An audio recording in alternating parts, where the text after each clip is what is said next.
Assalamualaikum warahmatullahi wabarakatuh. Berjumpa lagi di konten YouTube saya, Indah Rahmadewi, guru yang akan selalu memberikan motivasi-motivasi berharga untuk siswa-siswi Indonesia. Nah, pada kali ini saya akan memberikan materi pembelajaran khususnya di kelas 11 semester 2 bab 4 mengenai dinamika peran Indonesia dalam perdamaian dunia.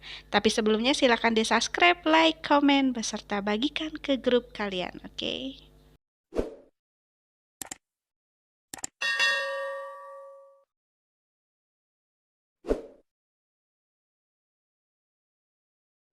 Nah, anak-anak, kalian harus tahu kenapa negara Indonesia ikut berperan penting dalam mendamaikan dunia. Karena di dalam pembukaan UUD 1945 telah jelas tujuan negara Republik Indonesia itu adalah melindungi segenap bangsa Indonesia dan seluruh tumpah darah Indonesia, serta memajukan kesejahteraan umum, mencerdaskan kehidupan bangsa, melaksanakan ketertiban dunia yang berdasarkan kemerdekaan, perdamaian abadi, dan keadilan sosial. Nah, untuk itu marilah kita bahas bersama-sama bagaimana peran Indonesia dalam menciptakan perdamaian dunia. Satu, makna hubungan internasional. Secara umum, hubungan internasional ini diartikan sebagai hubungan yang bersifat global yang meliputi semua hubungan yang terjadi dengan melampaui batas-batas ketatanegaraan. Konsepsi hubungan internasional oleh para ahli sering dianggap sama atau dipersamakan dengan konsepsi politik luar negeri, hubungan luar negeri, dan politik internasional. Satu, politik luar negeri. Politik luar negeri itu adalah seperangkat cara atau kebijakan yang dilakukan oleh suatu negara untuk mengadakan hubungan dengan negara lain dengan tujuan untuk tercapainya tujuan negara serta kepentingan nasional negara yang bersangkutan.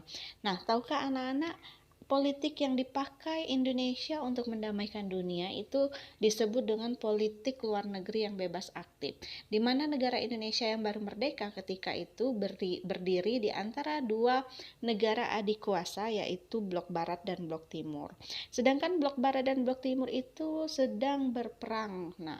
Nah, oleh karena itu Indonesia memakai cara itu untuk mendamaikan kedua negara yang sedang berperang dingin tersebut, yaitu politik luar negeri yang bebas aktif. Bebas artinya tidak memihak, dan aktif artinya ikut menjaga perdamaian dunia. Kedua, yaitu hubungan luar negeri. Hubungan luar negeri adalah keseluruhan hubungan yang dijalankan oleh suatu negara dengan semua pihak yang tidak tunduk pada kedaulatannya.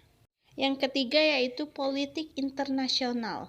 Politik internasional adalah politik antar negara yang mencakup kepentingan dan tindakan beberapa atau semua negara, serta proses interaksi antar negara maupun antar negara dengan organisasi negara lainnya. Nah, ketiga konsep itulah yang dipakai oleh negara Indonesia untuk melakukan hubungan internasional terhadap negara-negara lain. Kita lanjutkan bagaimana pentingnya hubungan internasional bagi Indonesia, yaitu untuk menjaga kelangsungan hidup dan mempertahankan kemerdekaannya. Negara membutuhkan dukungan dari negara lain. Untuk mendapatkan dukungan tersebut, suatu negara harus mengadakan hubungan yang baik dengan negara lain. Itulah pentingnya hubungan internasional bagi negara Indonesia. Misalnya nih, ketika awal kemerdekaan, bangsa Indonesia itu membutuhkan pengakuan dan dukungan dari negara lain yang disebut dengan pengakuan secara de facto dan de jure. Adapun faktor-faktor terbentuknya hubungan internasional, yang pertama yaitu faktor internal. Faktor internal itu adanya kekhawatiran terancamnya kelangsungan hidup kesananya nanti, baik melalui kudeta maupun intervensi dari negara lain. Dan kedua itu faktor eksternal, yaitu ketentuan hukum alam yang tidak dapat dipungkiri bahwa suatu negara tidak dapat berdiri sendiri tanpa bantuan dan kerjasama dengan negara lain. Ketergantungan tersebut terutama dalam upaya memecahkan masalah-masalah ekonomi, politik, hukum, sosial, budaya, pertahanan, dan keamanan. Mari kita lihat peran Indonesia dalam kerjasama internasional itu seperti apa. Yang pertama kali Indonesia menjadi anggota PBB yang ke-60 pada tanggal 28 September 1950. Namun Indonesia pernah keluar dari keanggotaan PBB pada 7 Januari 1965 karena perselisihan politik dengan Malaysia. Fungsi dan peran PBB sering dikendalikan oleh Amerika Serikat untuk kepentingan politik dan ekonomi negara adik kuasa itu. Akhirnya setelah lahirnya Orde Baru, Indonesia menjadi anggota PBB kembali pada tanggal 28 September 1966 dan tetap sebagai anggota yang ke-60. Berbagai peranan yang pernah dilakukan Indonesia dalam mencapai tujuan PBB baik secara langsung maupun tidak langsung. Nah, berikut adalah peranan Indonesia secara langsung. Salah satunya adalah Indonesia pernah menjadi anggota tidak tetap Dewan PBB. Dr. Sujiatmoko pernah menjabat rektor Universitas PBB yang berkedudukan di Tokyo pada tahun 1971. Indonesia memberikan bantuan uang dan beras melalui FAO. Nah, bisa kalian lihat bagaimana peran Indonesia dalam upaya perdamaian dunia. Salah satunya Indonesia termasuk dalam KAA, GNB, KONGA, beserta ASEAN. Nah, dalam konferensi Asia Afrika, Indonesia ikut memprakarsi dan sebagai tempat penyelenggaraan konferensi pancanegara yang kedua. Indonesia ikut memprakarsi dan sebagai tempat penyelenggara konferensi Asia Afrika. Ketua konferensi itu diketuai oleh Mr. Arli Sastromijoyo, Sekretaris Jenderal Konferensi Ruslan Abdul Ghani, dan Ketua Komite Kebudayaan Mr. Muhammad Yamin, Ketua Komite Ekonomi Profesor Insinyur Roseno. Adapun dampak atau hasil dari konferensi Asia Afrika tersebut adalah salah satunya kerjasama ekonomi antara lain mengusahakan kemajuan ekonomi dan perdagangan, kerjasama budaya yang antara lain memajukan kerjasama kebudayaan sebagai jalan terpenting untuk mendapatkan pengertian antara negara-negara Asia Afrika, dan lain-lain. Selanjutnya Indonesia dalam gerakan non-blok atau disebut dengan GNB. Nah, bagian ini seperti yang Ibu jelaskan tadi, pertama munculnya antara blok barat dan blok timur, adanya kecemasan negara-negara yang baru merdeka, ditandatanganinya dokumen Brioni, terjadinya krisis Kuba 1961 dan pertemuan 5 orang negarawan pada sidang umum PBB.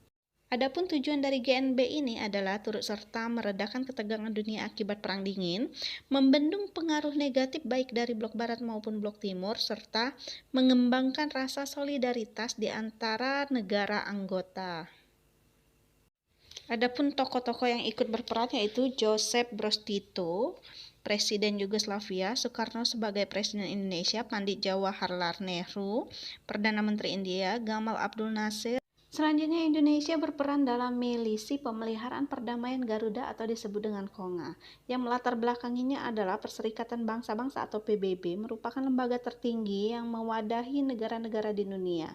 PBB juga menjadi lembaga yang aktif dalam mengupayakan perdamaian dunia dan aktif menyelesaikan konflik antar negara. Indonesia pernah mendapat bantuan dari PBB pada masa revolusi. Pada saat itu PBB membantu menyelesaikan konflik antara Indonesia Belanda. PBB juga membantu Indonesia dalam masalah Irian Barat. Nah, tujuan dari KONGA ini yaitu membantu mewujudkan pemeliharaan perdamaian dan keamanan internasional. Peran Indonesia dalam KONGA yaitu Indonesia menjadi pasukan Garuda atau kontingen Garuda atau yang disebut dengan KONGA sebagai sumbangan terhadap PBB untuk menciptakan perdamaian dunia. Nah, selanjutnya Indonesia sebagai anggota ASEAN atau yang disebut dengan Association of Southeast Asian Nation. Yang melatar belakanginya yaitu karena faktor intern lahir negara-negara baru di Asia Tenggara setelah berakhirnya Perang Dunia Kedua, dan faktor eksternnya yaitu akibat krisis Indonesia yang ditimbulkan oleh gerakan komunis. Nah, tujuan dari ASEAN ini salah satunya yaitu mempercepat pertumbuhan ekonomi, sosial, dan budaya. Tokoh-tokoh yang ikut berperan dalam ASEAN yaitu Adam Malik dari Indonesia, Tun Abdul Razak dari Malaysia, Tanat Koman dari Thailand, dan lain-lain. Nah, dampak hasilnya yaitu harga-harga kemungkinan akan lebih murah, sektor wirausaha akan terbuka lebar. Nah, anak-anak, demikianlah penjelasan dari Ibu. Ibu akhiri wabillahi taufik wal hidayah. Silakan tunggu di konten-konten berikutnya. Bye-bye.